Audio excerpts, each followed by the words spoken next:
Alors, bonjour tout le monde, bienvenue à cette entrevue que j'ai décidé de faire avec un ami on se connaît depuis très peu de temps, mais on a vraiment cliqué assez rapidement. On a une vision qui est très similaire en fait, c'est de s'intéresser à l'humain en soi, d'aller creuser un petit peu plus loin et d'aller voir le bon de l'humain en soi.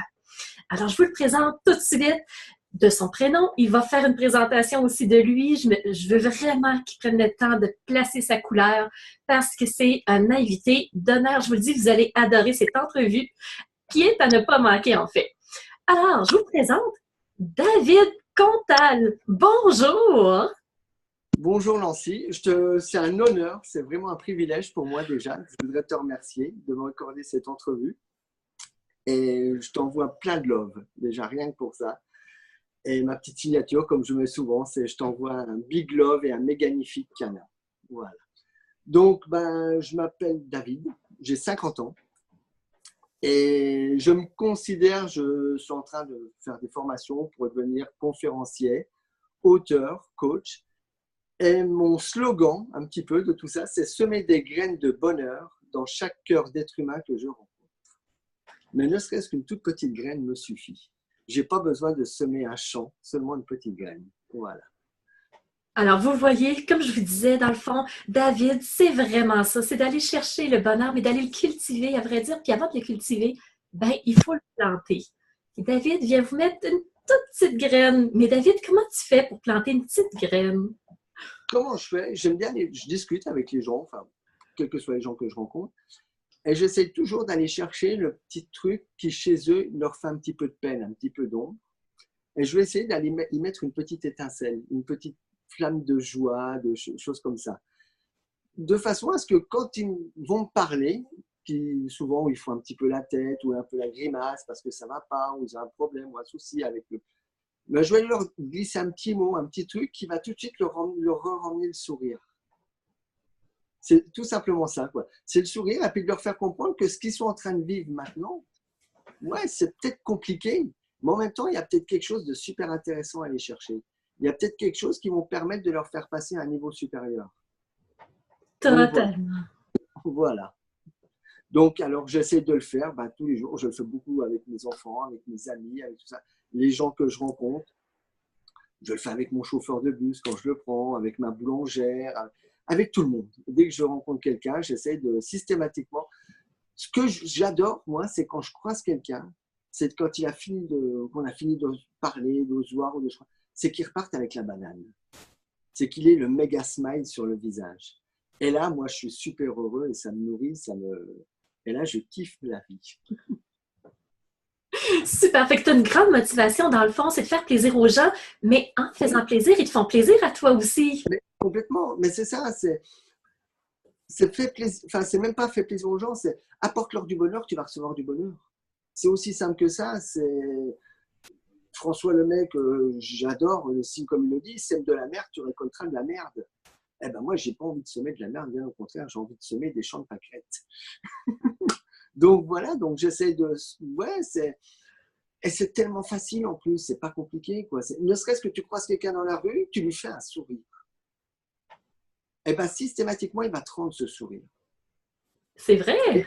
Mais oui, tu lui fais un sourire, tu as le smile, tu le regardes, tu as le smile, il va te regarder, il va sourire et il va continuer son chemin avec le smile. Alors que 30 secondes avant, il faisait la gueule.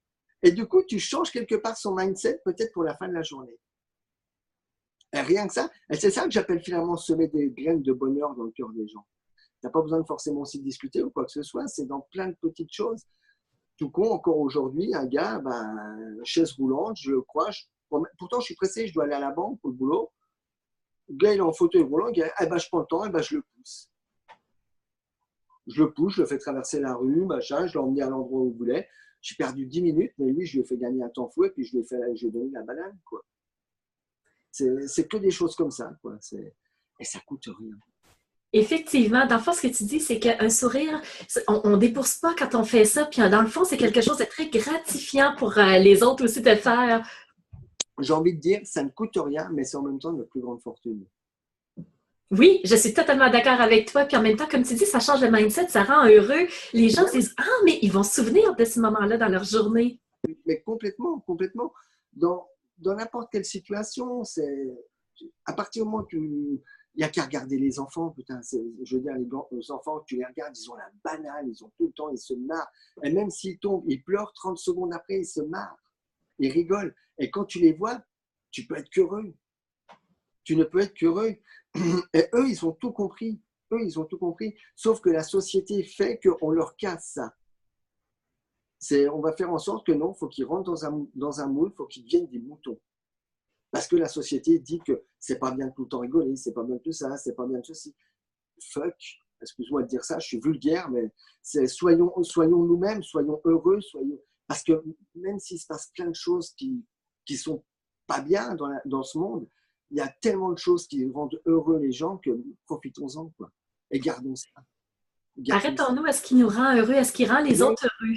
Mais complètement. Et si tout le monde demain se met à devenir heureux, à rendre les choses heureuses, eh ben, le monde va changer. Oui, un cœur à la fois. Mais oui, le monde va changer. Si demain, tu passes dans la rue, tu fais sourire une personne, que cette personne-là va se faire sourire une personne, et ainsi de suite, ça fait boule de neige et du coup, ben, tout change. Tout change. Et il ne faut pas grand-chose des fois. C'est un petite étincelle, un petit déclic. On dit bien, je veux dire, c'est la goutte d'eau qui fait déborder un vase. Il suffit qu'une goutte, il suffit rien d'autre, quoi. Donc, ben, moi, j'essaye de faire ça tout le temps. Je trouve que ta philosophie est magnifique, David. Puis, tu sais, les gens devraient vraiment s'inspirer des gens qui sont positifs au lieu d'aller vers ce qui est négatif en soi. Mais j'imagine que d'aller vers le positif n'a pas été quelque chose qui s'est acquis du jour au lendemain pour toi. Non. Est-ce que tu nous parles un peu de ton parcours? Comment tu as fait pour en arriver où tu es aujourd'hui? Comment j'ai fait pour en arriver aujourd'hui? Alors, je vais la faire courte, parce que je n'ai pas envie de m'étaler sur le truc, mais mon parcours de vie, j'ai 50 ans. J'ai à mon actif, j'ai 4 dépressions, j'ai 3 divorces, un burn-out, 2 tentatives de suicide et une faillite. Et ben, malgré tout ça, la vie est merveilleuse, mon belle. Quel beau bouquet! Voilà, mais la vie est merveilleusement belle parce que c'est grâce à tout ça que je suis qui je suis aujourd'hui. Alors ouais, c'est clair que quand je suis passé par tous ces moments-là, c'était super compliqué. Je veux dire, j'étais pas le mec avec le smile, avec tout ça. Non, j'étais plutôt le genre de gars à aller vouloir aller acheter une corde. Enfin, j'ai pas acheté de corde, mais j'ai acheté un pistolet que j'ai encore le goût du métal dans la bouche. C'est pas top. C'est pas bon l'acier. Je manquais peut-être de fer en ce moment-là. Tu vois, on va le chercher de toutes les façons, mais tu ne l'as pas utilisé et c'est vraiment génial. Ouais, c'est ce que je dis. J'ai eu la chance. Alors, je veux dire ça avec plein d'amour. J'ai eu la chance, j'étais sur un parking de supermarché, j'avais le pistolet dans la bouche, j'étais prêt à tirer. Et il y a un con, mais je dis ça avec plein d'amour, un con qui m'a klaxonné. Et il m'a ramené à la réalité. Je ne sais pas qui c'est, mais je crois que c'est même mieux ainsi. Tu vois, de ne pas savoir qui c'est. Parce que bah, c'est comme ça, c'est la vie. Donc, je suis revenu à la réalité. J'ai été jeté le pistolet, mais bon, à la limite, ça, c'est pas grave. Mais il y a ça, il y a toutes les dépressions que j'ai faites. Mais à chaque fois, mes dépressions sont survenues suite à un exil que j'ai fait, où j'étais à chaque fois déraciné parce que je viens du milieu du cirque. Mes parents étaient du milieu du cirque. Donc, petit jusqu'à petit enfant. Mais comme en France, il y a un moment où on doit se scolariser, donc mes parents sont devenus sédentaires. Donc, on est parti vivre dans les Vosges, où je suis vosgien d'origine, donc au milieu des montagnes. Vous, le Canadien, vous connaissez ça, les forêts, les montagnes, la neige, tout ça. Donc, j'étais là-dedans. Et à 12 ans, mes parents me sortent de ce milieu-là pour m'emmener dans un milieu qui est la région parisienne, où je suis entouré de béton et d'air pollué. Donc là, c'est la grosse. Et là, je pense que c'est là où mon mindset au niveau de moi a vraiment basculé à ce niveau-là. Je suis rentré dans la délinquance, dans des trucs pas top, voilà. Parce que je pense que j'étais très proche de la nature, de tout ça, et on m'a arraché de ça. Et il y a quelque chose qui s'est cassé là-dedans. Et donc, du coup, je suis rentré, je suis devenu délinquant, tout ça, des trucs pas terribles, quoi. Pas terribles, mais en même temps que je ne renie pas. Je ne les renie pas parce que voilà, ça fait partie de moi, de ma vie. Et puis après, je suis rentré dans le milieu de la vie active où j'ai été dans un milieu où il fallait gagner de l'argent, il fallait être professionnel, il faut ceci, il faut cela, où tu t'enfermes là-dedans. Et en plus, j'étais dans un milieu artistique. J'étais dans le milieu de la musique, où je le suis toujours d'ailleurs. Et j'étais rentré dans un système du showbiz où c'était sexe, drogue et rock'n'roll. J'avais surtout, moi, c'est sexe, drogue, pas rock'n'roll, mais alcool aussi en plus, tu vois. Donc, j'étais perdu là-dedans. Et mais je pense que je faisais ça parce que justement, il y avait toujours ce manque. Et j'étais toujours, je pense, sous une dépression latente. Où j'ai fait une première dépression, j'avais 20 ans, parce que je pars à l'armée, machin, tout ça, je dois faire mon service militaire. Et c'est là où je fais ma première tentative de suicide avec des cachets. Donc finalement, j'en sors. Mais suite à ça, suite à cette tentative de suicide, j'avais ma chérie de l'époque, où ça faisait 7 ans qu'on est ensemble, qui m'a quitté. Parce que, ben voilà, ça n'allait plus bien. Après, j'étais toujours dans cette dépression, mais en même temps, je ne voulais pas m'en sortir. Enfin, c'est pas que je ne voulais pas m'en sortir. C'était que je pensais m'en sortir parce que j'avais toujours eu un papa qui me disait toujours, quand j'étais petit, attention, un homme, ça pleure pas, un homme, c'est fort, un homme, c'est courageux, un homme, ça ne doit pas montrer ses faiblesses, ça ne doit pas faire tout ça. Donc, tu as ce mindset-là, cette truc-là qui est en toi. Donc, bah, tu dis, bah, c'est pas grave, voilà. Même si tu es au fond du trou, mais tu essaies d'avancer, tu avances, tu continues. Et j'ai fait ça sur la deuxième dépression, la troisième, tout ça. Et jusqu'à 2015, où là, je me suis vraiment effondré parce que j'ai eu un gros clash dans ma vie. J'ai fait un burn-out. Suivi un mois après, je fais une méga dépression parce que cette méga dépression, je pense, elle était parfaite. Elle était vraiment parfaite parce que je suis retourné dans les Vosges où j'avais vécu, où j'étais jamais retourné depuis que j'étais parti. Et là, je me suis repris toute cette enfance en pleine figure. Et il s'est vraiment passé quelque chose. Même à l'époque, quand j'y suis allé avec ma femme, à l'époque, elle m'a dit, David, elle dit, il s'est passé quelque chose ce jour-là. Elle dit, je ne saurais pas te l'expliquer, mais elle dit, toi, elle dit, tu as changé, presque une fraction de seconde, je t'ai vu changer. C'est fou. D'une fraction de seconde, à partir du moment où tu es arrivé dans les Vosges. Où je suis allé à un endroit bien précis, j'ai dormi dans la montagne, elle me dit, tu as changé. Elle dit, j'avais l'impression qu'on m'avait enlevé, il s'était passé. Voilà. Et quand je suis reparti de là, je suis parti dans une vraie dépression où le matin, je me levais, malgré que j'avais mes deux petits-enfants. Ma femme, le matin, je me levais, c'est comment je vais être vulgaire, comment je vais me foutre la gueule en l'air. Parce que quand tu es dans le dépressif, tu parles que comme ça, tu as que ça, tu as tout qui est noir, tu as tout ça. Et puis bah, finalement, ça c'est au mois d'août et au mois de novembre, ma femme qui n'en peut plus, qui supporte plus ça, bah, elle me quitte, forcément. Forcément. Et là, c'est encore une méga douche froide. Et là, je crois que j'ai compris ce jour-là que. Enfin, j'ai compris. Je me suis dit, voilà, c'est David, c'est pas possible. Ça fait 30 ans, 40 ans que tu vis comme ça, où tu es toujours, tu penses être dans du bien, mais c'est que du paraître, c'est que du faux semblant, tu fais croire que tout va bien. À chaque fois, tu es dans oui, tout, ça va, mais ça va pas. Mais je le dis pas, je dis ça va. Je fais croire que je suis l'ombre de moi-même. J'ai passé une grande partie de ma vie à être l'ombre de moi-même. Et donc, je suis au fond du trou. Et là, il y a une amie qui est commerciale, qui est une très bonne amie. Elle m'a sauvé la vie, cette personne-là. Je crois qu'elle m'a sauvé la vie. Un jour, elle vient au magasin, elle me tend un livre qu'elle m'offre qui s'appelle La puissance de la loi de l'attraction. Et ce bouquin-là, je le prends, je le regarde. Elle s'en va, je feuillette la première page. Et là, je le feuillette. C'est un tout petit bouquin fascicule. C'est dommage, j'aurais dû le prévoir pour le montrer, mais c'est pas. Je vais le chercher, je vous le montrerai tout à l'heure. Et ce bouquin-là, je l'ai toujours sur moi. C'est un peu comme une Bible, je sais pas.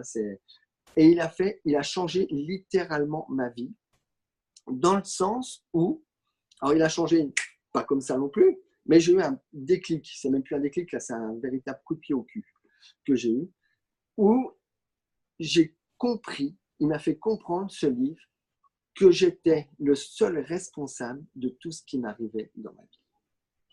Et là, c'était le vrai déclic. Et à partir de ce moment-là, je me suis dit, ben, je vais arrêter d'avoir une vie de merde.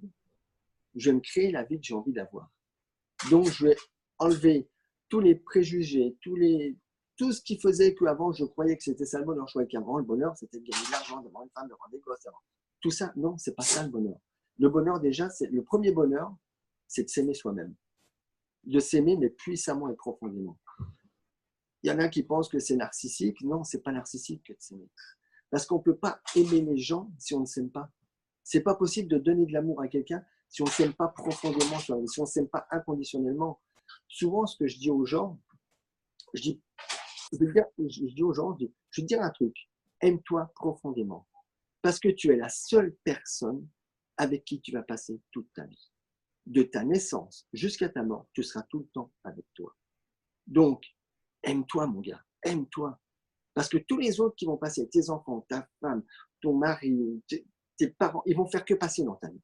Par contre, toi, de ta naissance jusqu'à ta mort, tu es avec toi-même. Alors, imagine si tu t'aimes pas. Imagine comment tu vas en chier. Voilà, quoi, donc un petit peu. Donc, ouais, la règle, pour moi, c'est ma vérité à moi, donc c'est la mienne. C'est donnons de l'amour aux gens, donne-toi de l'amour, donne-toi un maximum d'amour à toi-même.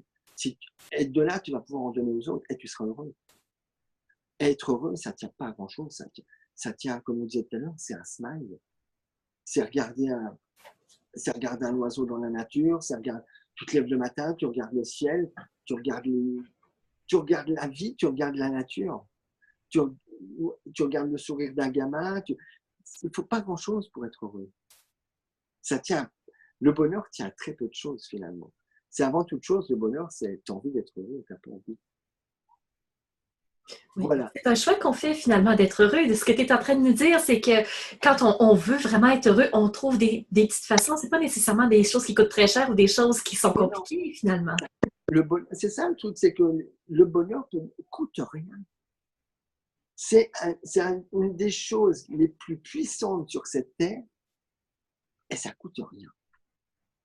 Parce que le bonheur, il est presque dans rien, j'ai envie de dire. C'est le regard d'une personne, tu te promènes en forêt, tu vas admirer les arbres, tu vas admirer la nature, un coucher de soleil. Moi, un coucher de soleil, ça me donne le smile. Un truc qui me donne le smile, où je me prends des kiffs monumentaux à ça, j'ai acheté un télescope et des fois, je me passe des kiffs quand il y a la lune et je me mets des kiffs sur la lune et je regarde 1 heure ou 2 heures la lune, quoi. Et ça me met un putain en joie, quoi, de regarder ça. Faut pas grand-chose. Faut pas grand-chose. Ouais, pour moi, le bonheur, il est partout. Alors, si je comprends bien, dans le fond, David, c'est de trouver ce qui nous rend heureux, ce qui va vraiment aller nous chercher profondément. Si tu dis aller promener dans la nature, mais si ça ne rejoint pas la personne, c'est pas la bonne chose à faire. C'est de trouver ce qui va vraiment le faire vivre. Si le gars, de le rendre heureux, de le faire vibrer, c'est d'aller faire du lèche-vitrine, voir des magasins, eh ben merde, fais-le. Si ton kiff, c'est je dis des conneries, c'est de faire du vélo matin, midi et soir, bah fais du vélo matin, midi et soir. Si c'est je sais pas, enfin, avant toute chose, c'est trouver le truc qui te fait vibrer, qui te fait triper. C'est ça. Et on a tous, mais en même temps, quand je discute avec des gens, tout ça, on est tous assez similaires quelque part.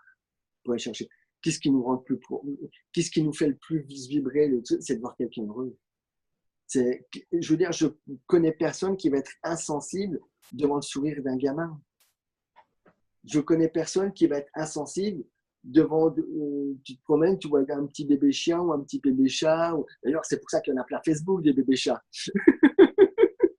Je suis tout à fait d'accord avec toi, David. Dans le fond, ce que l'être humain cherche, oui, c'est d'être en relation avec l'autre, mais c'est aussi d'être aimé.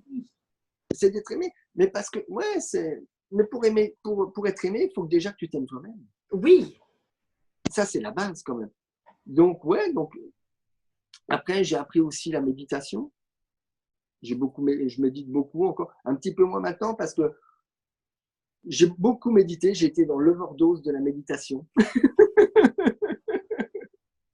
Mais maintenant, je médite moins parce que j'ai réellement appris à être en pleine conscience, justement, parce que finalement, parce que la méditation pleine conscience, alors celui qui en parlerait 100 fois mieux que moi, c'est François Lemay, mais moi, comment je l'aperçois, c'est lui qui m'a beaucoup appris, qui m'a apporté beaucoup de choses à ce niveau-là.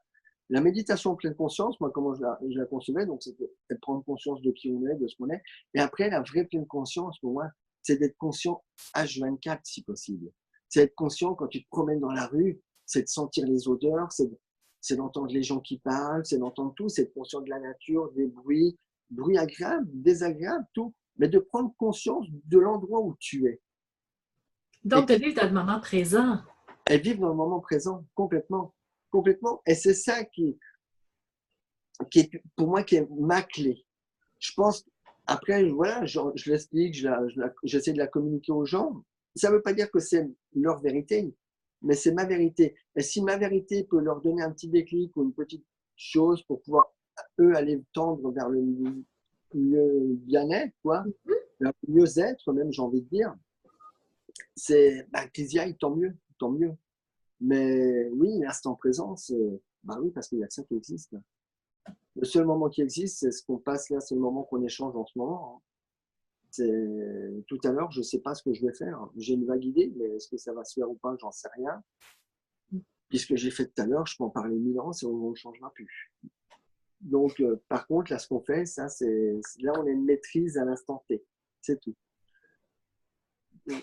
Mais tu disais à un moment donné, David, quand on discutait ensemble, les gens qui vivent dans le passé, qu'est-ce qu'ils peuvent ressentir, les gens qui vont vivre dans le passé?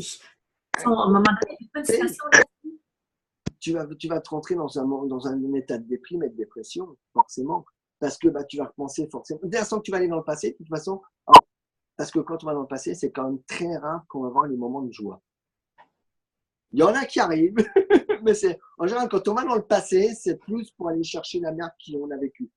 Et donc, du coup, on se mine un petit peu. Donc, plus tu vas te miner, plus tu vas penser à ça, plus tu ne vas pas rentrer dans un état dépressif. Moi, c'est ce que j'ai fait dans toutes mes dépressions. C'est qu'à chaque fois, pourquoi j'avais aussi du mal à en sortir, c'est parce que je me prenais toujours comme ancrage, c'était mon passé. Qu'est-ce que je peux faire pour sortir de ça? Qu'est-ce que je peux faire, machin, et mon passé, et ceci. Ouais, mais avant, j'étais mieux, avant, c'était mieux ceci. Maintenant, c'est moins bien, c'était mieux avant, et je gagnais mieux ma vie avant, et la femme que j'avais avant, elle était mieux, et machin. Enfin, c'était que ça, quoi.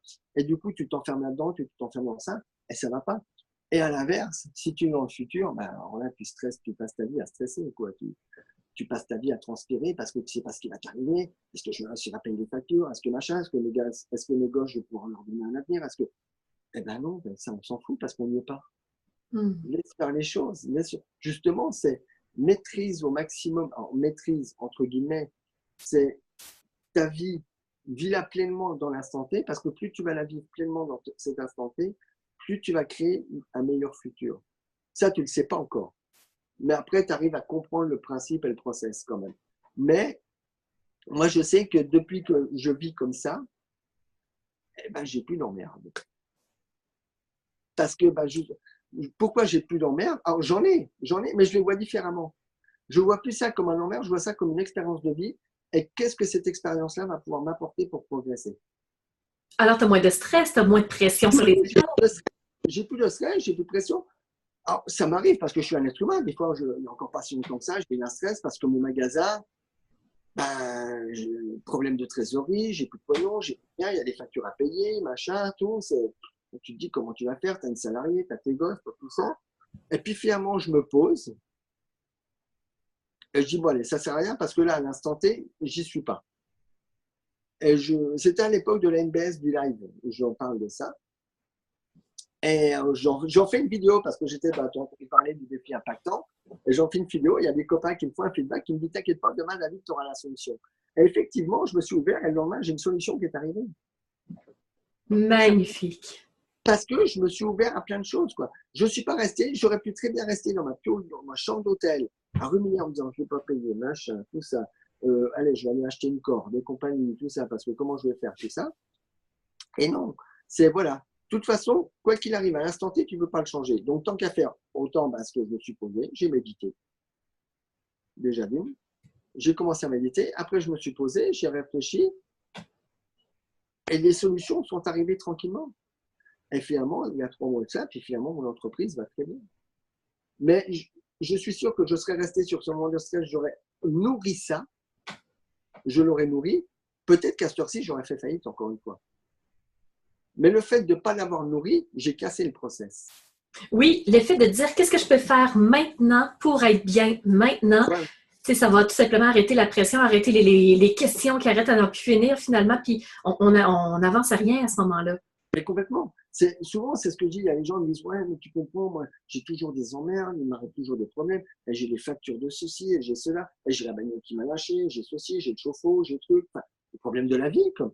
Je dis, ouais, mais regarde, à chaque fois que tu te plains que tu as le problème. Qu'est-ce que fait l'univers? Il t'en remet une couche. Parce qu'apparemment, tu aimes ça. Mais tu lui dis, j'ai toujours des problèmes, alors quand il n'y en a pas, il va en retrouver un autre. Et lui, t'en emmène à chaque fois. Alors non, c'est pas un problème que tu as. C'est c'est même pas une épreuve, j'aime pas parler d'épreuve. C'est une expérience. Tu vas vivre une expérience. C'est comme un Donc, test, à vrai dire. comment? Un petit peu comme un test que la vie nous fait. J'aime pas le mot test parce que qui dit test dit résultat. Oui, effectivement, effectivement. Dit test, tu vois, tu l'as échoué. Tu as fait le test, mais tu n'as pas eu la bonne note, tu as échoué. Tu vois, donc j'aime pas trop. Je préfère parler d'une expérience de vie. D'accord. Prenons ça comme une expérience de vie, alors. C'est une expérience parce que quand tu fais une expérience, tu n'as pas de résultat. Oui. T'attends pas de résultat. Tu fais une expérience et il arrivera ce qui va arriver.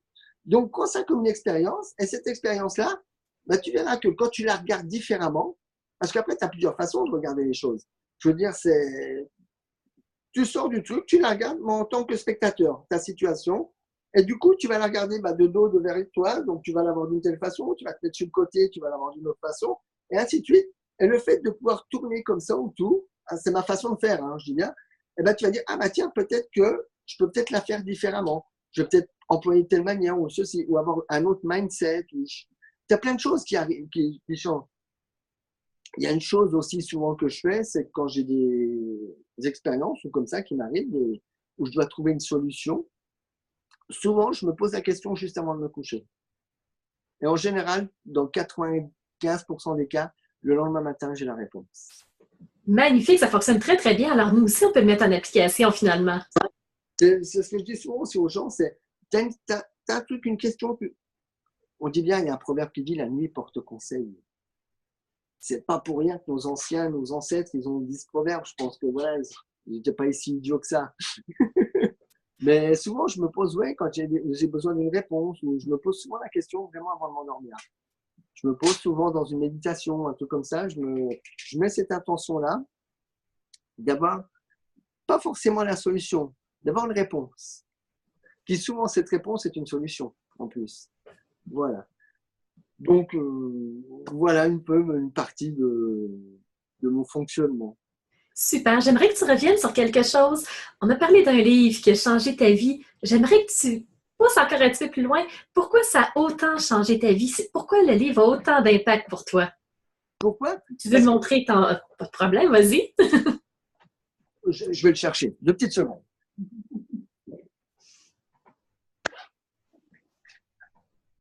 Est-ce que je te fais un blanc, Nancy? C'est parfait, les gens sont patients. Le silence est toujours bien. Voilà. C'est ce petit livre-là. Je fais de la pub pour l'auteur, en plus. C'est celui-ci, c'est comment cesser de programmer l'échec. Oh! Alors ça, c'est intéressant pour une grande majorité Ouais. des gens qui vont écouter. Donc, la puissance de la loi de l'attraction est comment cesser de programmer l'échec. Et ça, quand j'ai lu ça, j'ai compris que vraiment, on était maître de nos choix de vie. C'est personne d'autre. On est maître, on est vraiment responsable. Ça, c'était vraiment quelque chose de crucial vraiment dans mon déclic. Responsable de tout ce qui nous arrive dans notre vie. C'est-à-dire, quoi qu'il va se passer, quoi que tu vas avoir, tu es 100% responsable. Que ce soit 100% responsable. 100% responsable. Que ce soit le bien ou le mauvais. Il y en a qui n'acceptent pas cette théorie-là. Enfin, pour moi, je pense que c'est une vraie théorie universelle. Je suis presque sûr à 100%. C'est parce qu'on va toujours mettre en œuvre des choses, consciemment ou inconsciemment, pour qu'il nous arrive ce à quoi on a tout mis en œuvre. Donc, dans le fond, c'est des petites graines qu'on va semer au fur et à mesure et qui vont nous mener à une expérience. Complètement. Je vois par exemple ma femme qui me quitte. Alors elle me quitte, genre, tout le monde dit, ouais, tu imagines, elle te quitte sous une dépression, machin, c'est pas bien. Alors sur le coup, non, moi, pareil, sur le coup, c'est voilà, c'est la pire des femmes, c'est elle m'a quitté, je suis désolé. Et c'est après, quand j'ai analysé le truc, mais c'était inévitable. Parce que pour qu'elle me quitte, pendant 9 ans qu'on était ensemble, pendant 9 ans, j'ai semé des graines pour faire en sorte qu'elle me quitte. C'était inéluctable. Quand j'ai fait mon dépôt de bilan, j'ai tout mis en œuvre, j'ai semé des graines pendant le truc pour que ma société fasse faillite. Toutes les femmes qui m'ont quitté, mes 3 femmes avec qui que je me suis séparé, j'ai fait des choses avant, j'ai mis en place un process qui faisait que la séparation était inéluctable. J'ai même envie de dire que le jour de la rencontre, la fin de l'histoire d'amour était programmée. j'avais mis en place un programme pour que cette fin arrive. Mais dans n'importe quoi, dans mes dépressions, j'ai tout mis en œuvre aussi pour que ça arrive. J'ai tout mis en œuvre parce que je me suis, pour la bonne simple raison, déjà d'une, c'est que je m'aimais pas à cette époque-là. Je me mettais dans des situations où forcément j'allais me détester. Donc, quand tu as compris ce process, eh ben ouais, tu regardes toutes les choses différemment. C'est-à-dire que tu vas faire attention à ce que tu dis. Tu vas faire attention à ce à quoi tu penses, ce à quoi tu penses. Tu vas faire quelque chose sur de l'impulsion. Et au moment d'y aller, tu vas dire, hop là, je prends un petit peu un temps de recul, je réfléchis, est-ce que c'est bien ou est-ce que c'est pas bien? Qu'est-ce que ça va m'apporter? Est-ce que ça, si je fais ça, est-ce qu'il va y avoir un impact sur ma vie? Il y en aura forcément un. Quel va être cet impact? Ah ouais, ça peut paraître super long. Il y en a qui disent, ouais, mais dans ce cas-là, tu fais plus rien. Toi. Non, parce qu'après, ça devient inné. Et puis, c'est surtout que tu apprends à changer ton mindset. Moi, ça fait 2 ans que je ne me mets plus en colère, par exemple. J'arrive plus à me mettre en colère. Il y en a qui ont essayé de me mettre en colère, mais j'y arrive plus. Alors, j'ose un peu la voix pour montrer que voilà, je suis pas Jésus, je t'en parle l'autre jour. Mais je me mets pas en colère. Je me mets pas en colère parce que de toute façon, pourquoi je vais me mettre en colère? Il y en a qui me disent, ouais, non, regarde, un exemple bateau. Bête. Il y en a, ils râlent parce que quand ils vont se garer en ville, ils prennent des procès-verbaux, des PV. Et ils râlent après le flic. Ben non, le mec, il fait son job. Tu t'es mal garé, c'est toi qui as pris la décision d'aller en ville, de te garer, de ne pas payer ton truc, tu es responsable d'avoir eu le PV. C'est pas le gars qui te le met, il ne fait pas pour te faire plaisir, lui. Lui, il s'en fout de te mettre un PV ou pas. Seulement, tu es en infraction, tu n'as pas voulu jouer le jeu. Donc, le vrai responsable, c'est toi-même. Mais dans n'importe quelle situation, quand tu regardes, à chaque fois que tu arrives, tu vas te mettre en colère sur un truc, où il y a quelque chose qui ne te plaît pas ou qui te blesse, souvent, on regarde bien, on est l'initiateur de tout ça. Mm-hmm. On est vraiment l'initiateur. Donc, quand tu comprends ça, que tu arrives à comprendre que tu vas être l'initiateur de tout ce qui va t'arriver dans ta vie, eh ben, tu fais vachement plus gaffe. Tu fais gaffe à tout ce que tu vas faire. Exactement. On choisit nos actions d'une façon différente. Mais complètement. Et du coup, alors il y en a qui disent, ouais, mais du coup, tu n'es jamais toi-même. Si, justement, tu deviens, avec le temps, tu deviens forcément toi-même. Parce que tu te rends compte que l'être humain, souvent c'est ce que je dis, l'être humain, le fond de l'être humain n'est pas méchant. L'être humain est quelqu'un d'exceptionnellement gentil. C'est la société qui va le rendre méchant, qui va le rendre mauvais.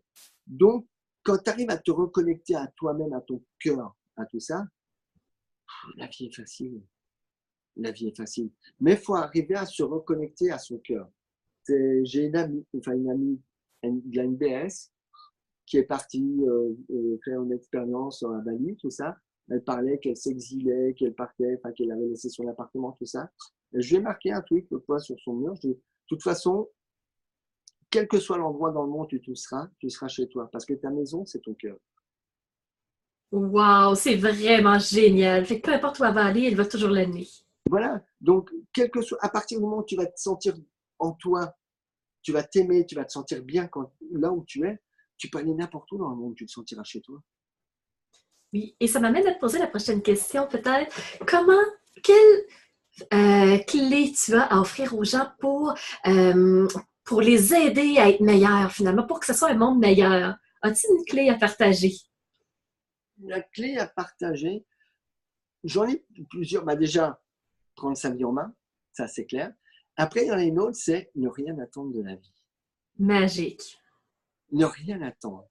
Ça, c'est quelque chose aussi que je mets en place, c'est que quoi que je fasse dans ma vie, alors, il y en a quand je leur dis, j'attends plus rien de la vie, ils me disent, comment ça, t'attends rien, tu te mets assis, t'es mort. Non, j'attends pas de résultat. J'attends pas de résultat.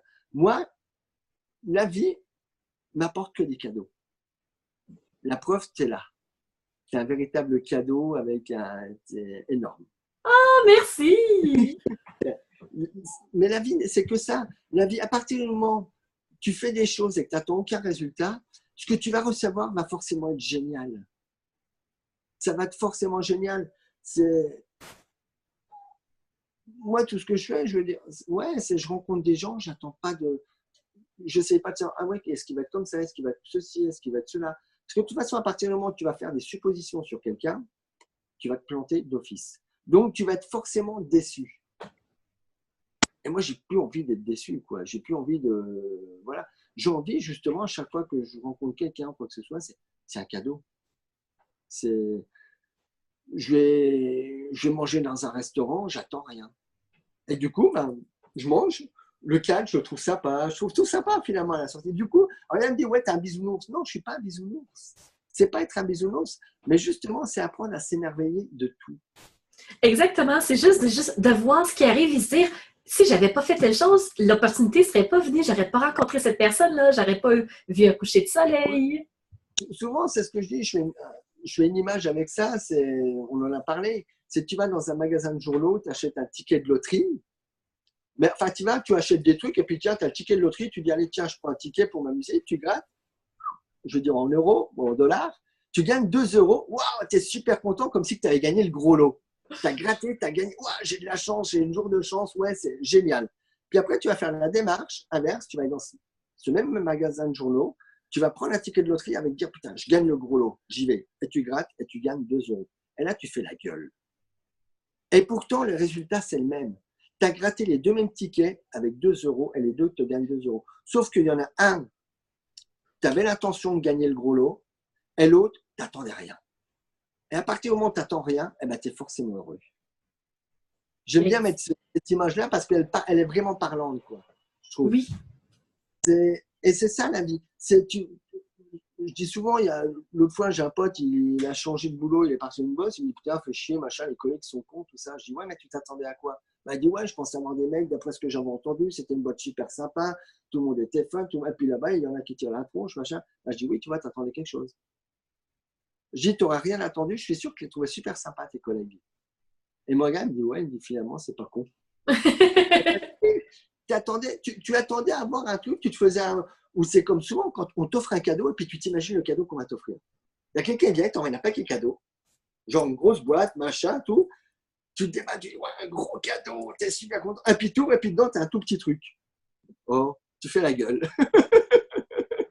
Parce que tu vois le paquet cadeau, tu t'attends à un gros truc et t'as un petit truc, donc tu vas faire la gueule. Que si tu ouvres le truc et tu vois, t'as un super truc, tu t'en fous. Parce que c'est ça, les gens, et j'ai remarqué, alors, la nouvelle génération, en plus, c'est beaucoup plus que ça encore, les jeunes de maintenant, ils attendent toujours plein de choses. Je vois, les gens, ils sont toujours en attente, tu offres un truc, ils vont se démener pour acheter un truc, pour avoir un cadeau, ils l'achètent, ils le regardent 5 minutes, paf, ils laissent le truc de côté. Ils passent à autre chose. Ça zappe tout le temps, ça zappe tout le temps. Je le vois avec mes enfants, c'est leur offre un truc, ils sont super contents. Au moment où ils l'ont, ils ont le truc, ah ouais, ils referment, c'est machin. Il n'y a plus de côté de magie de la vie non plus, je trouve. Ce côté magique où tu prends le temps d'aller chercher les choses, de faire les choses, de prendre du temps. Ça aussi, je trouve que c'est important aussi dans la vie. C'est prendre le temps. Moi, de plus en plus, je prends le temps de faire tout ce que je fais dans la vie. Et tant pis, j'ai envie de dire presque, pas si je suis en retard, mais je vais anticiper combien de fois j'ai 4 km pour aller à mon travail, combien de fois j'y vais à pied. Je pourrais y aller en voiture, hein, j'en ai pour 2 minutes. Hein. Mais non, j'y vais à pied, j'en profite, ouais, je profite de la vie en même temps. C'est ça, quoi. C'est prendre ça, c'est une des clés aussi, je pense, c'est prendre son temps. Vraiment, prendre son temps d'apprécier la vie. Oui, j'ai remarqué que souvent les gens, ce qu'ils font, puis je m'inclus là-dedans aussi, je ne suis pas la personne parfaite, mais souvent on va partir du point A pour aller au point B. Et là, go, point A, point B, on s'en va là, direction tout droit. Mais ce qui se passe à gauche, à droite, on ne le voit pas. Donc, on ne profite pas. Complètement. Et c'est ça aussi être en pleine conscience, parce que justement, du coup, tu perds plein d'opportunités de choses. Il y a plein de choses qui pourraient s'offrir dans ta vie de te faire changer. C'est encore aujourd'hui, je disais à un client qu'on discutait au magasin, je lui dis, je vais vous dire une phrase, vous en faites ce que vous voulez. Si rien ne change, rien ne bouge. J'ai médité là-dessus. Principe de l'évolution de la vie en soi. Toujours du changement, tout va évoluer. Si tous les matins tu te lèves à 8 heures, tu prends ton café, tu lis ton journal, tu t'habilles, tu prends ta douche, tu montes tu vas à ton boulot, machin, ta vie, dans 10 ans, elle sera toujours pareille. Il suffit que tu arrêtes de te lever à 8h30, tu vas te lever à 7h30, ou même une demi-heure plus tard, et puis tu vas faire quelque chose d'autre. Tiens, Ah, il y a du changement.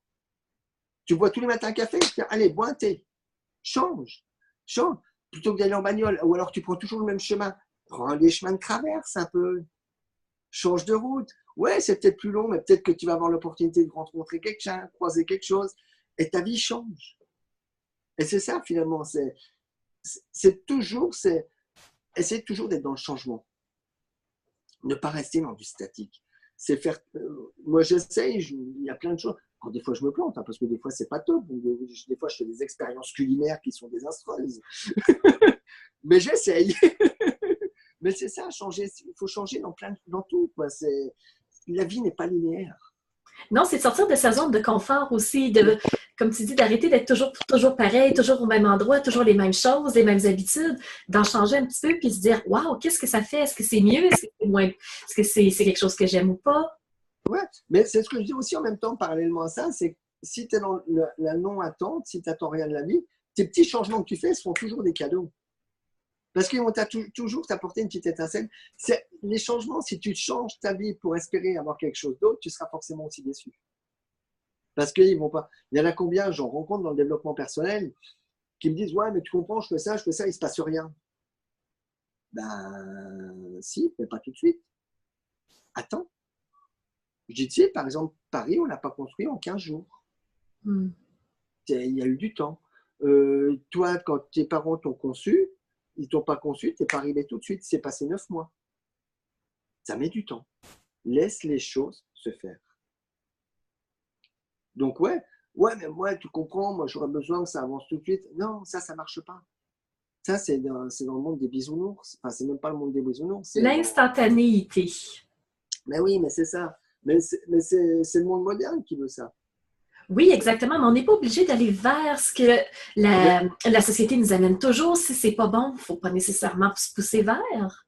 Ouais, mais regarde, nous-mêmes, on est dans ce monde moderne de l'instantanéité. Parce que regarde, tu es au Canada, tu es au Québec, Ouais. moi je suis en France, on peut se faire une entrevue ensemble. Imagine, il n'y aurait pas tout ça, il aurait fallu que je prenne l'avion, que tu prennes l'avion, qu'on machin. Enfin, ça mettait 6 mois. Oui, mais on s'est servi pour le mettre Mais, dans un avantage utile pour tous. mais tout à fait. Mais à la différence, c'est que certaines personnes arrivent à se servir du système de l'instantanéité pour en faire quelque chose de bien, Oui. pour faire évoluer les choses, pour avancer. Mais ce n'est pas la majorité, malheureusement. La majorité. Malheureusement, je trouve que ce n'est pas la majorité. La majorité, si on veut tout de suite pour de la consommation, on est dans dans un système de consumérisme où il faut qu'on consomme tout de suite, maintenant. C'est de la boulimie de consommation et du coup, on n'apprécie plus rien. Mais c'est comme ça que la société, dans le fond, nous amène vers. On rouvre Internet, bing, tout est là tout de suite. On pèse sur un bouton, whoop, l'objet tombe. Mais, comme je dis, quand on On cherche est, OK Google, on est conditionné à avoir quelque chose tout de suite maintenant. Alors, quand ça n'arrive pas immédiatement, comme la personne te disait, c'est incompréhensible. Oui, mais j'ai pesé sur le bouton. ouais, mais oui, mais c'est ça. Ouais, mais je comprends pas. J'ai lu un livre sur le développement personnel, je suis pas comme ça. Bah non, c'est la nature. Là, tu es dans un système naturel. Donc, il faut que tu laisses les choses pousser, grandir. Tu viens de semer une graine. Quand demain, tu plantes une graine de maïs ou de blé dans la terre, c'est pas, tiens, tu plantes, ça pousse. Non, tu vas Ouais. l'arroser, tu vas te prendre soin. C'est exactement la même chose. Si tu veux changer ta vie, il faut que tu fasses la même chose. Il faut que tu prennes soin de toi. Il faut que tous les jours, tu t'arroses un petit peu avec de la lecture, avec des choses, avec des rencontres. Prends le temps de te faire grandir. Un gamin, je veux dire, il ne devient pas bébé, adulte en claquant des doigts. Mm. Il prend le temps de marcher, il prend le temps, il va tomber, il va se ramasser, il va se relever, il va retomber, il va se relever. Et c'est ça quand tu veux grandir aussi, même en tant qu'adulte. Quand tu veux changer ta vie, si tu veux la changer, c'est Martin Latulippe le dit très bien, c'est que tu vas en baver. Tu vas en baver, mais ça en vaut la peine. Exactement. Il faut passer par quelque chose de douloureux ou qui ne fonctionne pas comme on voudrait pour être capable d'aller tranquillement vers ce qu'on veut. Exactement. Moi, je l'ai remarqué aussi pour moi. Je veux dire, pourquoi j'en suis arrivé là? C'est parce que c'est mes dépressions qui font que j'ai pu en arriver là. C'est-à-dire, il a fallu que j'en bave pendant 40 ans de ma vie, presque. C'est-à-dire, j'ai passé la moitié de ma vie en bavé, psychologiquement, humainement, sur plein de choses, Matériellement, j'en bavais pas, mais c'est pas ça la vraie vie finalement. Mais j'en ai bavé sur moi-même avec mes dépressions, avec tout quoi. Mais voilà, même maintenant aussi, je sais aussi qui je suis. Exactement, parce qu'à force d'avoir vécu des choses, tu sais ce que tu veux plus, tu sais ce que tu veux, tu sais vers où aller, tu sais comment éviter certaines choses. Je ne suis pas un partisan du je sais ce que je veux plus. Je suis un OK. partisan du je sais ce que je veux. Je ne mets plus mon énergie dans ce que je ne veux pas parce que j'en veux pas. Donc, je ne veux pas perdre mon énergie dans ce que je ne veux pas. Parce que, mine de rien, on y met de l'énergie. Par contre, dans ce que je veux, ça, j'y mets beaucoup d'énergie. Je ne sais pas si tu vois la différence. Oui, parce que tu amènes l'énergie, tu amènes vraiment tes intentions sur quelque chose de Voilà. précis, donc tu mets la lumière sur ce que tu veux. Alors, c'est ça que l'univers va faire pour toi. Mais regarde, souvent, je fais l'expérience. Tu arrêtes quelqu'un dans la rue, Hmm? n'importe qui, tu dis, qu'est-ce que tu veux dans la vie? Et les trois quarts, ils ont des blancs. Ils ne savent pas. Ils ne savent pas. Par contre, tu leur poses la question inverse. Qu'est-ce que tu ne veux plus? Et là, ils t'en le déballent, mais alors des listes de supermarchés. Et moi, je leur dis, mais ça, tu vois, tu n'en veux plus. Perds pas ton temps avec ça. Parce que là, toute ton énergie que tu as, tu mets ça dans ce que tu ne veux plus. Par contre, ce que tu veux, tu n'as plus aucune énergie pour ça. Mhm. Donc, change ton mindset, va mettre ton énergie, va chercher au fond de toi, qu'est-ce que tu as envie dans ta vie? Qu'est-ce que tu veux? Et va mettre cette énergie là-dedans. T'en veux plus, perds pas de temps, t'en veux pas. Demain, t'aimes pas les. Ouais, j'aime pas les pâtes. Mange pas de pâtes. Mange du riz. Voilà. Mais passe pas ton temps à dire j'aime pas les pâtes, j'aime pas les pâtes. Non, qu'est-ce que t'aimes? T'aimes pas, on l'a compris, t'aimes pas. Voilà, c'est bon. Mais maintenant, qu'est-ce que t'aimes? Et souvent, c'est ça quand tu regardes les gens. J'ai remarqué, moi, tous les gens, souvent, je m'amuse à faire ce test, je leur dis qu'est-ce que tu auras envie de la vie? Qu'est-ce que tu veux de la vie? Et tu regardes, ils savent pas. Et je trouve ça dramatique. Je trouve ça dramatique de ne pas savoir. Mais même moi, le premier, quand on me demande, alors, quand on me dit qu'est-ce que tu veux de la vie, même moi, des fois, le premier, j'ai des doutes aussi. Même moi, le premier. Mais j'apprends à travailler. Alors, je sais ce que je veux. C'est moi déjà. Ma base, c'est déjà moi, m'aimer, être heureux moi-même. Être heureux avec moi-même. Ça, c'est ma base. Après, que ce que je veux dans la vie, c'est respirer, vivre. Ça c'est quelque chose que je veux dans la vie. C'est même prendre soin de moi avant de prendre soin des autres. Très bien. Parce que tant que je ne prendrai pas soin de moi, je ne pourrai pas prendre soin des autres.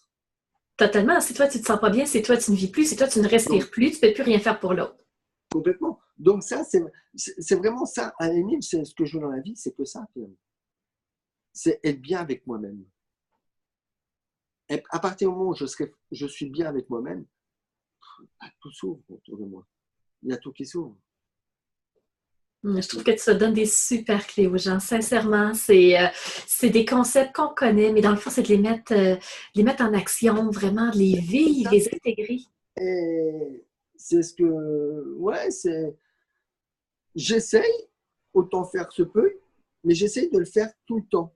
Et c'est un peu, il y a un bouquin que j'ai lu que je trouve génial qui est de Jeff Olson, je ne sais pas si tu connais, il a écrit un livre qui s'appelle Le léger avantage.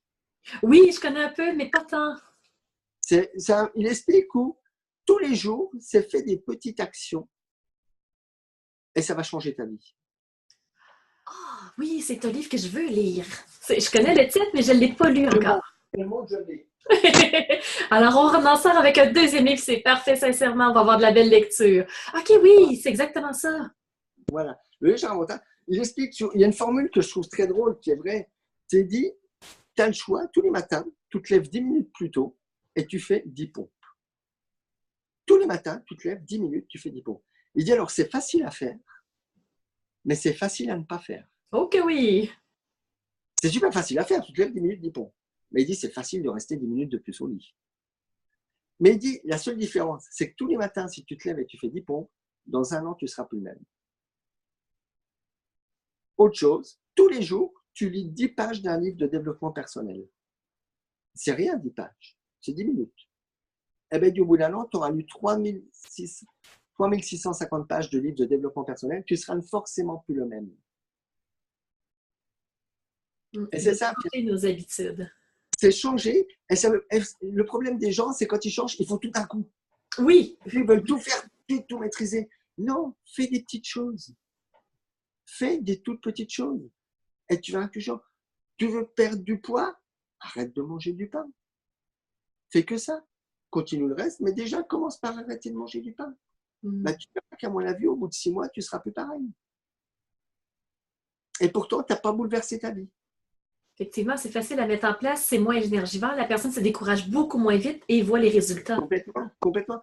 Et alors, on ne les voit pas tout de suite. Le problème, c'est que c'est du long terme. Tu travailles sur vraiment du long terme. Je pense que ça aussi, c'est peut-être un concept que j'ai bien compris parce que comme mon père était musicien, je suis dans le milieu de la musique, c'est le principe des musiciens ou des comédiens ou des choses comme ça, c'est de travailler tous les jours un petit peu. Oui. Tu vois? Et donc, comme je suis dans ce milieu-là, c'est quelque chose un concept que j'ai vraiment compris, je pense, par rapport à ça. Parce qu'un musicien, c'est tous les jours, il va travailler 20 minutes, 1 heure de musique tous les jours. Même quand il est professionnel, même quand toute sa vie, il n'a pas le choix. C'est comme les sportifs, c'est pareil. Tous les jours, c'est un peu. C'est pas intensivement d'un coup, ça marche pas, ça. Donc, mais c'est tous les jours un petit peu. Et ce bouquin-là, il est génial pour ça parce qu'il t'explique sur plein de choses. Il y a un truc aussi qui est génial aussi, que je trouve. Il y a une étude qui a été faite où il explique qu'un enfant de 0 à 3 ans, il entend 40 000 fois le mot non pour seulement 5 000 fois le mot oui. C'est pour ça qu'ils disent non en étant jeune. La force du non. T'imagines comment déjà tu peux avancer dans ta vie. Déjà, tout ce que tu vas entreprendre, tu n'as entendu que les noms. Déjà, là, c'est compliqué. Tu pars déjà avec un sérieux handicap. Donc, c'est ça. C'est pour ça que moi, chez moi, avec mes enfants, j'ai banni le mono. Le mono n'existe plus.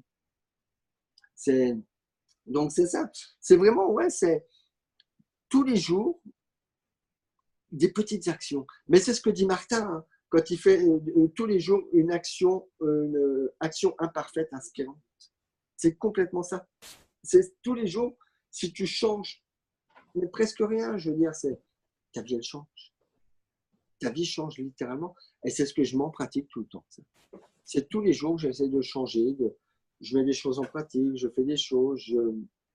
Alors, ça ne veut pas dire que je vais tout le temps tenir, parce qu'après, on évolue, on change. Mais je les mets, puis après, ces choses-là que j'ai changées vont m'emmener sur autre chose, et ainsi de suite. Mais du coup, à la sortie, ma vie a complètement changé.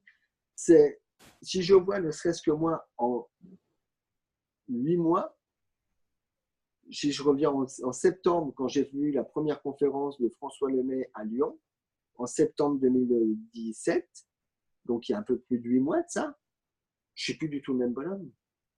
J'ai complètement changé parce que j'ai revu plein de choses, parce que justement, de ce qu'il m'a dit, de ce que j'ai compris, de plein de choses. Et il y a plein de petites choses que j'ai mis, que j'ai construit des choses, et j'évolue. Et ça se trouve, dans 6 mois, dans 1 an, on va encore se reparler, et je serai encore plus le même, mais comme toi, tu ne seras plus la même non plus. Exactement, on va évoluer. Mais parce que justement, on fait tous les jours des actions. Et c'est ça qui est important. Ça, c'est vraiment une phrase que j'ai vraiment retenue de Martin quand il en parle de ça. Faire tous les jours une action imparfaite et inspirante. Alors, peut-être pas forcément, des fois, elle n'est pas forcément inspirante, mais des actions imparfaites, j'en fais tout le temps. On en fait tous des actions imparfaites. Mais c'est ça. Et en même temps, on dit imparfaite, mais j'ai envie de dire cette imperfection est parfaite. Exactement, c'est des choses qui vont se modifier avec le temps. C'est pas nécessairement que c'est pas parfait, c'est pas que c'est pas ce qu'on voulait faire exactement. Ça donnait un résultat, on le modifie, puis on va arriver vers une autre action qui va être modifiée. Tout à fait. C'est une évolution. Non, donc voilà un petit peu, quoi. Donc toute ma façon, ma philosophie de vie, j'ai envie de dire. Une de mes grandes philosophies, quoi. Mais je suis encore un petit bébé dans tout ça. Super, écoute David, ça a été une entrevue super intéressante. Je repars avec plein de clés, avec plein de messages, de choses à garder en tête justement, puis à mettre en place. Alors, je pense que tout le monde a trouvé ça très intéressant aussi. Et ma dernière question, c'est où est-ce qu'on peut te trouver si on veut poursuivre le chemin? Si on veut me trouver, alors j'ai une page Facebook qui s'appelle David Contal, éveilleur de conscience. J'ai un groupe Facebook qui s'appelle aussi David Contal, éveilleur de conscience. Et je suis en train de travailler sur mon site internet. Et je pense que d'ici 2 mois, il sera mis en ligne. Voilà, parce que je travaille dessus tranquillement. J'ai envie de le. Voilà. Puis avec la Z, il y a du boulot. Oui, exactement. Mais on sait qu'on va te trouver quelque part et on va être capable d'aller chercher encore d'autres messages intéressants. Sur Facebook, voilà, je suis en train de j'ai pas tout mis en place encore. En ce moment, sur Facebook, comme beaucoup, c'est beaucoup de phrases, un petit peu citations inspirantes ou des choses comme ça. Mais j'ai une chaîne YouTube aussi qui s'appelle David Contal, les veilleurs de conscience, où là, j'ai que des vidéos, mais complètement imparfaites. Mais c'est pas grave. Où j'explique pas mal de philosophie de vie, voilà. Donc voilà, on peut me trouver là comme ça, quoi.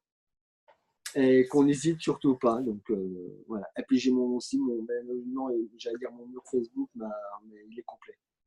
Il est complet. Je peux plus inviter d'amis. Excellent. Alors, David, ça a été un plaisir d'être en conversation avec toi aujourd'hui. Je te remercie, mais alors du fond du cœur, Nancy. Tu es quelqu'un d'exceptionnel, tu es quelqu'un de magnifique, de magique, tu es unique. Voilà. Merci. Tu es vraiment quelqu'un d'unique et je t'aime puissamment. Voilà. Merci pour le message droit au cœur. Je t'aime vraiment puissamment et inconditionnellement. Voilà. Tu es un être humain exceptionnel. Alors, ce sera un plaisir de se recroiser, David, dans un futur proche, j'espère bien. Sans problème, sans problème. De toute façon, il n'y a pas de hasard. Non, puis Internet est un petit monde, on va se recroiser. C'est évident. Je te fais tout plein de gros bisous. Je t'envoie plein de love. Je te fais un magnifique câlin.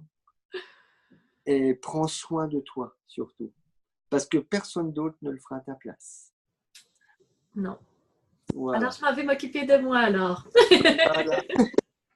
À très bientôt. À bientôt. Bye bye, mon ami. Bye. Bye.